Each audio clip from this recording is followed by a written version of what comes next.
Al estar revisando este tema, realmente hay mucha información, pero insisto, yo lo que estoy tratando ahorita es poder enfocar hacia la importancia de la química organometálica, específicamente de los cúmulos.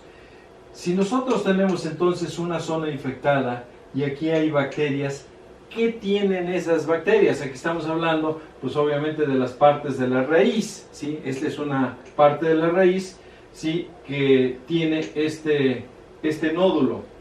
¿Qué es lo que hace internamente esta parte?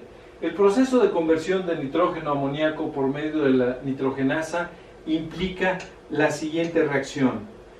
En la parte interna, algo está sucediendo para que esas bacterias, con los componentes que tienen, puedan hacer que el nitrógeno, ¿sí? Y la presencia de protones y de electrones, más la fuente de energía, no quiero profundizar porque no es mi área, pero lo que es el adenín difosfato o el adenosin trifosfato son fuentes de energía, ¿sí? Transfieren electrones para la conversión de amoníaco, hidrógeno y de ATP a ADP, y lo que son fósforos también. Esta nitrogenasa entonces es una enzima utilizada por las bacterias fijadoras de nitrógeno atmosférico. Rompe el nitrógeno molecular y lo combina con hidrógeno para formar amoníaco. Debo decirles que traté de rescatar lo mejor posible todo lo que es ese proceso que involucra, pero la verdad es que está complicado en términos de que inclusive con la información actual todavía no se conoce específicamente qué está sucediendo internamente, pero voy a tratar de un acercamiento a lo que es el uso de los clústeres. En las enzimas encontradas en una variedad de bacterias, algunas de ellas pues llevan a cabo procesos simbióticos, eso lo sabemos. Yo te ayudo para producir tus derivados nitrogenados que necesitas y tú me ayudas siendo mi huésped y también alimentándome, ¿verdad? Entonces, por ahí va la situación, esa simbiosis. La obtención de amoníaco, eso sí está comprobado, es lo que se plantea como la parte inicial de todo este aprovechamiento. Y contiene toda una secuencia de aminoácidos, de proteína, de cadenas proteínicas alrededor de lo que son esos catalizadores que permiten que precisamente ahí estén asentados lo que son clústeres metálicos, ¿sí? Por fin estamos llegando nosotros a lo que nos interesa de la química organometálica. Hay otras sustancias. ¿Por qué no se ha determinado el mecanismo y se ha logrado reproducir a esos catalizadores? Porque estamos hablando de un sistema biológico muy complejo, que cuando se tratan de sintetizar y sobre todo de aislar a esos catalizadores biológicos, no se pueden en el laboratorio reproducir las reacciones. Si yo tuviera un reactorcito y ahí tuviera mi enzima, mi sustancia activa y que le agregara yo nitrógeno, no es tan fácil que haya una reproducción de lo que hace la planta. Entonces estamos hablando de un sistema biológico muy complejo, ¿sí? En donde una de las especies, que es esta, que se llama adenina nicotinamida, ¿sí? Es la que aporta los hidrógenos y aporta los protones para llevar a cabo ese proceso de reducción del nitrógeno. Insisto, todavía hay mucho que investigar y mucho que descubrir acerca del mecanismo. Pero lo que sí es importante, que existen complejos en donde el hierro y el molibdeno están formando parte para captar precisamente esos dos electrones, ¿sí? Para oxidar, llevar a cabo esas especies oxidadas, ¿sí? Generando lo que es hidrógeno y reducirlo, ¿sí? Y este hidrógeno con el nitrógeno, ¿sí? Más lo que es un catalizador de hierro y de molibdeno, ¿sí? Es lo que permite que se vaya llevando a cabo una reacción que en forma general yo planteo de esta manera, ¿sí? La triple ligadura más hidrógenos y electrones para formarme ya lo que es un producto reducido de la molécula de nitrógeno original y con más reducciones hasta llegar a tener lo que son moléculas de amoníaco. E internamente esas moléculas de amoníaco en la planta ser aprovechadas para otros procesos que, insisto, no vamos a ver en este momento. Hay una serie de catalizadores que en forma combinada llevan a cabo lo que sería precisamente la reacción de nitrógeno atmosférico con esos protones que son proporcionados por ese NAD, ¿sí? No quisiera meterme en esa parte porque también es otro ciclo más complejo que sinceramente pues yo tampoco lo domino, pero sé que vienen de ahí, si está reportado que vienen de ahí para transformarse en hidrógeno y transformarse en amoníaco. Y lo que es importante es esta serie de compuestos que aquí se mencionan, ¿sí? Compuestos de molibdeno y de hierro, con lo que son aportaciones energéticas también del ATP para transformarse en ADP. La verdad es que la combinación de todos estos ciclos se hace en proteínas tan complejas como estas, en donde se tienen precisamente clústeres metálicos. En las plantas, en las raíces existen estos clústeres metálicos. Miren, aquí tenemos nosotros la presencia de un clúster y aquí están mencionados con los nombres con que se les conoce en el estudio de estos temas a estos clústeres. Por ejemplo, el FEMOCO, que es un cofactor de hierro y de molibdeno, ¿sí? Y todo esto que está en azul y que está en amarillo, estos listones que se ven, son cadenas de proteína que están agrupando, que están, por así decirlo, sosteniendo a los clústeres metálicos. De esta forma los podemos ver.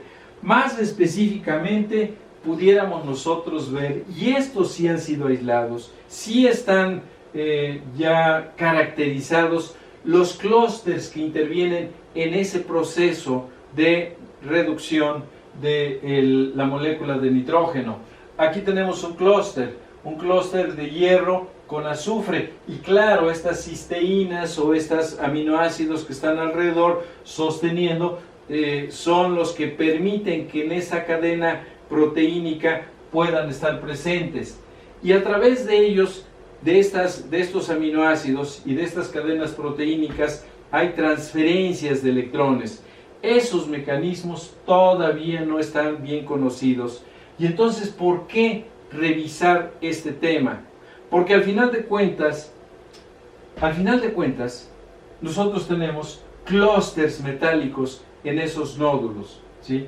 Y aquí tenemos nosotros, por ejemplo, el FEMOCO, el cofactor de hierro y de molibdeno. Aquí está el molibdeno y aquí está el clúster de hierro con átomos de azufre, ¿sí? Esto sí se ha logrado caracterizar y por eso ya se presenta de esta manera. Y otro clúster, ¿verdad? El clúster P también, que está compuesto de átomos de hierro y de azufre. La presencia de estos clústeres y la formación de toda esa cadena proteínica alrededor es lo que permite que precisamente se lleve a cabo esas reacciones de reducción del nitrógeno combinándolos con el hidrógeno. Vean ustedes cómo se podría ver que este clúster que les he mencionado, el FEMOCO, ¿sí?, puede hacer, y déjenme otra vez transferirlo, ¿sí? Aquí tenemos el molibdeno y aquí tenemos lo que es el clúster de azufre también, pero la presencia y este espacio que está internamente formado por este clúster es lo que seguramente permite que se pueda insertar la molécula de nitrógeno con su triple ligadura. Y sabemos que la triple ligadura nos está representando 800 joules, 225 calorías. Por eso es tan resistente y por eso es tan difícil que pueda, bajo condiciones químicas, en forma ambiental, reaccionar. Lo hace, como lo sabemos, a través del ciclo de von Haber, con condiciones muy drásticas de temperatura y presión. Pero si nosotros vemos este hueco que está aquí, ¿sí?, que está formado por este clúster, seguramente alcanzamos a ver la importancia de que una molécula de nitrógeno, estos dos nitrógenos, puedan ser, ¿sí?, coordinados por átomos de azufre y átomos de molibdeno. Esta doble ligadura es de un carbonilo que está en la parte de atrás, no tiene nada que ver, aquí se encimó, pero fue la figura que más representativamente encontré para ver cómo el nitrógeno puede estar, ¿sí?, coordinado por las especies. ¿Y qué sucede? ¿Sí? Llegan hidrógenos en forma de protón. ¿Y para qué funciona el clúster? Para que precisamente haya transferencia de electrones. Esos mecanismos todavía falta elucidarlos. Aún con todos los desarrollos de la química, no se sabe exactamente qué es lo que está sucediendo. Pero se plantea que esta formación de clúster pueda ser una fuente también de transferencia de electrones, para que con la molécula de nitrógeno y de hidrógenos en forma de protón se empiece a generar entonces la reducción, y esta molécula de triple ligadura empiece sucesivamente a ganar hidrógenos para transformarse en amoníaco.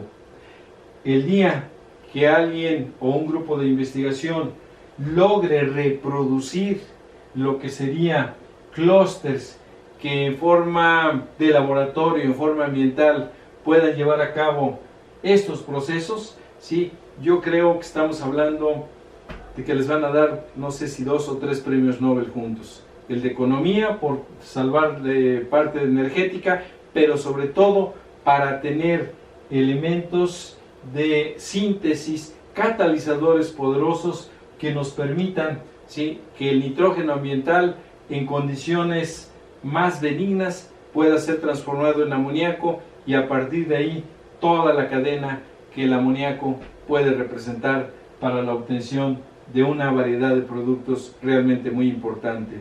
Hoy se está haciendo a través del proceso Haber-Bosch y se hace a través de ambientales, pero dejemos que las plantas sigan trabajando, ya que tenemos nosotros esa ventaja que la naturaleza nos ha dado. Al final de cuentas, yo creo que de lo que estamos hablando es que en esta fijación del nitrógeno, y vean ustedes, aquí está representado el clúster, el cofactor FEMOCO también, y lo que sucede aquí en forma gráfica es que dentro del clúster se tiene a la molécula de triple ligadura de nitrógeno, y algo sucede para que también este sistema acerque a los protones, acerque electrones, se vaya llevando a cabo la reducción gradual, y al final tenemos nosotros lo que es la producción de amoníaco. Esta fijación biológica entonces permite la reducción del nitrógeno a 2 moléculas de amoníaco, y para que soporte gran proceso alimenticio en la obtención de alimentos para la población de la humanidad. La forma predominante de lo que es esta enzima, la nitrogenasa, ¿sí?, que cataliza esta reacción, comprende una entrega de electrones a través de lo que son estos clústeres de tipo biológico, y de una cofactor que es el FEMOCO, así se les llama, fierro, hierro, molibdeno, cofactor, ¿sí? Y aunque se ha estudiado extensivamente, el mecanismo catalítico aún falta mucho por conocer.